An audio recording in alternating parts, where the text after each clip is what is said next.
Malaysia baru lancar satu sistem baru dipanggil On Damage Knock for Knock ataupun OD-KFK. Maksudnya, kalau kita kemalangan, bukan salah kita.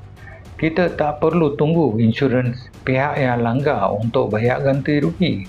Sebaliknya, kita terus claim dengan insurans kita sendiri, dan yang penting NCD, no claim discount, tak hilang. Jadi diskaun insurans kita tetap kekal walaupun kereta kita yang kena repair. Contoh situasinya adalah kita tengah jalan lurus, kita tengah memandu jalan lurus, tiba-tiba ada kereta potong masuk dan langgar. Dia bukan salah kita. Sistem lama kena tunggu insurans dia settle, kadang-kadang ambil masa berminggu-minggu. Tetapi dengan sistem baru,